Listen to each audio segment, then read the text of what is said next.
আপনারা জেলে যেতেন, আপনারা জুলুম হতেন, আপনারা খুন হতেন, আপনারা অনেক কিছু হতেন, তারপরে কিন্তু আমরা তাহলে হাসিনা তাহলে আর এইভাবে দাঁড়াইতে পারতো না, এতটুকু আসতে পারতো না। এর জন্য আপনাদের দায় নিতে হবে এবং আগামীতে আপনাদেরকে এই খেসারত দিতে হবে। আমাদেরকে এই আপনার 71-72 সন থেকে আমরা 90 সন পর্যন্ত যে আন্দোলন করেছি, 90 সন থেকে যে হাসিনার হাতে আপনার 2007 থেকে আসে এই 24 পর্যন্ত যে ঘটনাগুলো ঘটছে, এই ঘটনা যেন আগামীতে না হয় তার বন্দোবস্ত আপনারা সকলে মিলে করেন। আর আমি একজন আর্মি ফ্যামিলির সন্তান, আর আমি অবশ্যই তাদেরকে স্যালুট জানাই। কিন্তু দেখেন, তারা যদি চাঁদাবাজি করতে যায় তাদেরকে তো চেনে না, তাদেরকে কে চাঁদা দিবে বলেন আমাকে?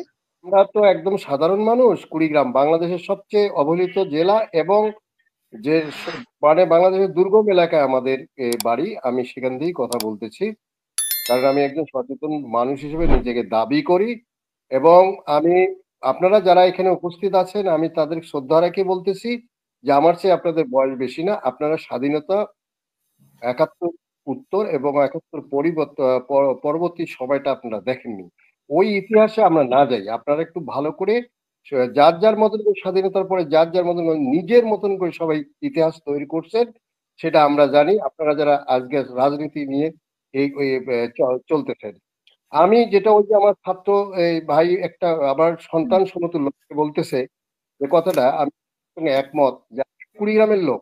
এখানে কিন্তু জাতীয় পার্টি এই 22টি সিটের মধ্যে আনপ্যারালাল ছিল, কিন্তু জাতীয় পার্টি বর্তমান যে অবস্থা, জাতীয় পার্টি আপনার গুণে এবং তাকে হেরকেন্দি খুঁজে পাওয়া যাবে কিনা ডাউট আমি এটা বলতে দিই। কিন্তু আপনাদের কারণে বলতেছি যে আপনারা একজন, আমি আপনাকে সেলুট করি।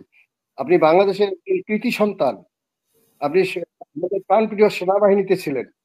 আপনি করেন না কেন, আপনি একবার চিন্তা করে দেখুন যে এই যে সরকার যে হাসিনা সরকার চলে গেল, এই পরশ সাহেব একজন সম্ভ্রান্ত বাংলাদেশ কথাটা বললেই যার নাম আসে সে মৌলানা ভাসানী সাহেবের উত্তরসূরি। আপনারা যে ভূমিকাটা করে গেছেন এই স্বৈরাচারকে আপনারা পূর্ণাঙ্গ রূপ দিতে আপনারা সহযোগিতা করেছেন। আপনারা যদি আজ না করতেন, আপনারা জেলে যেতেন, আপনারা জুলুম হতেন, আপনারা খুন হতেন, আপনারা অনেক কিছু হতেন, তারপরে কিন্তু আমরা তাহলে হাসিনা তাহলে আর এইভাবে দাঁড়াইতে পারতো না, এতটুকু আসতে পারতো না। এর জন্য আপনাদের দায় নিতে হবে এবং আগামীতে আপনাদেরকে এই খেসারত দিতে হবে।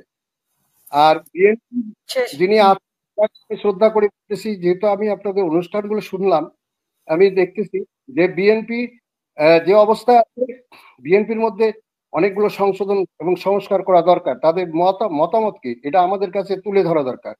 আর সার্জিস সাহেব যেটা বলেছেন যে বিএনপির মধ্যে ওই আন্দোলনে কিছু ছিল না, এটা সার্জিস সাহেবরা যদি বলে থাকেন, সার্জিস সাহেবদেরকে আমি বলবো যে আপনারা তাহলে ভুল পথে ব্যাখ্যা করতেছে। কারণ এই যে আন্দোলনটা চলে গেল ঢাকায়, এইখানে কিন্তু আমার ইউনিয়নে আমার থানায় দুটো ছেলে মারা গেছে, শহীদ হয়েছে, এবং অসংখ্য বিএনপির লোকজন ওখানে আপনার ছিল, যারা এইখানকার আওয়ামী লীগ বা এখানকার প্রশাসনের অত্যাচারে থাকতে পারেনি, তারা ঢাকায় চলে গেছে আত্মগোপন করে। তারা কিন্তু বাইক চালাইছে, তারা উবার চালাইছে এবং রিক্সা চালাইছে। আমি বলতে পারবো, আপনি আসেন আমি লিখে লিখে দেবো আমার গ্রাম থেকে।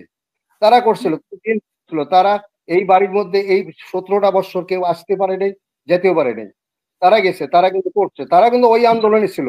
ওই আন্দোলনে শুধু ছাত্ররাই ওই আন্দোলন করছে তা না, এবং সাধারণ মানুষ ওখানে সম্পৃক্ত শুনতে দেয়। কারণ এই কথাগুলা কিন্তু আপনি এই স্বৈরাচার পতনের জন্য আপনারও বিরাট ভূমিকা। আমি হাসিনা আক্তার, আপনারও আমি জানি, আপনার অনুষ্ঠানে আমি থাকি সবসময়। এটা আমাদের বলতে, আমরা সাধারণ মানুষ, আমরা রাজনৈতিক ব্যক্তি না যে আমরা কথা বলবো। আমাদের এই সুযোগটা আপনি আমার প্ল্যাটফর্মে দেন, আপনাকে ধন্যবাদ জানাই। এই কথাটা শুনুক, এই শুনতেছে।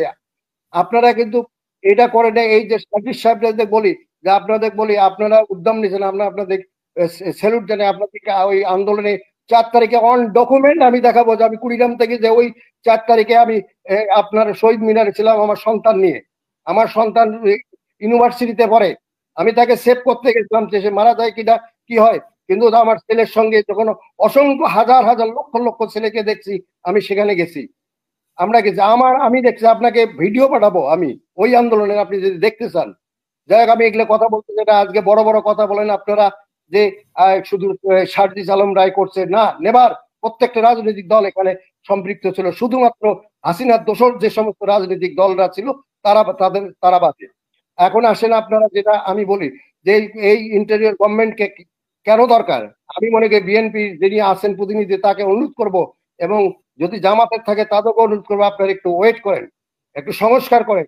আমরা বাংলাদেশ আগামী যে বন্দোবস্ত হবে, যে বাংলাদেশ, সেই বাংলাদেশের জন্য আর কোন দিন আমাদেরকে এই আপনার 71-72 সন থেকে আমরা 90 সন পর্যন্ত যে আন্দোলন করেছি, 90 সন থেকে যে হাসিনার হাতে আপনার 2007 থেকে আসে এই 24 পর্যন্ত যে ঘটনাগুলো ঘটছে, এই ঘটনা যেন আগামীতে না হয়, তার বন্দোবস্ত আপনারা সকলে মিলে করুন।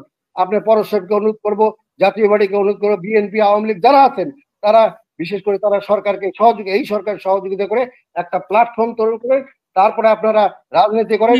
আপনারা বিশ্বমানের রাজনীতি এটা আপনারা করেন। আপনাদেরকে ধন্যবাদ। হাসিনা আপা, আপনি অনেক ভালো মানুষ, আপনি আমাদের সুযোগ করে দেবেন, এই জন্য আপনাকে ধন্যবাদ। এবং ভবিষ্যতের জন্য আমাদের এই শ্রদ্ধেয় নেতাদের সঙ্গে, উদীয়মান নেতাদের সঙ্গে আমরা কথা বলতে পারি।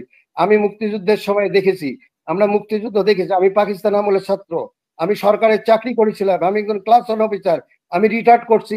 এই শুধুমাত্র দোসর আমাকে এই বিএনপির সময় আমার একটা প্রমোশনের ফাইল নোট উড়ে গেছে দেখে আপনার মধুর সাহেব এবং শাহজাহান ওমর আইনমন্ত্রী, আমানুল্লাহ সাহেব প্রতিমন্ত্রী, খন্দকার মোশাররফ সাহেব মন্ত্রী, স্বাস্থ্যমন্ত্রী, সেই সময় আমার প্রমোশনের ফাইল উঠছে বলে, তারপরে যখন আওয়ামী লীগ গভর্নমেন্ট আসে, আমার এ পর্যন্ত আমার প্রমোশন হয়নি, কিছু হয়নি, আমাকে রিটায়ার্ড করতে হচ্ছে, এখন পর্যন্ত আমি পেনশন পাইনি।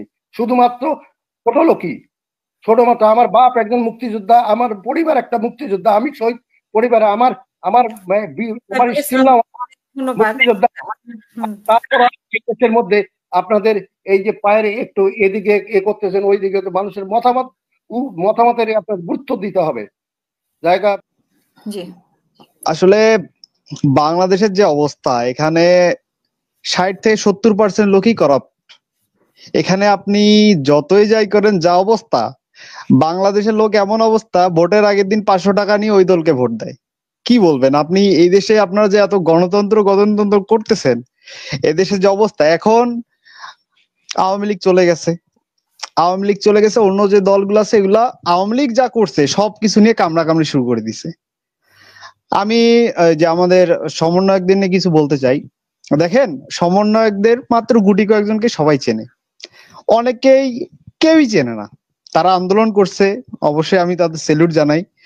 আর আমি একজন আর্মি ফ্যামিলির সন্তান, আর আমি অবশ্যই তাদেরকে সেলুট জানাই। কিন্তু দেখেন, তারা যদি চাঁদাবাজি করতে যায়, তাদেরকে তো চেনে না, তাদেরকে কে চাঁদা দিবে বলেন আমাকে? নর্মাল কথা।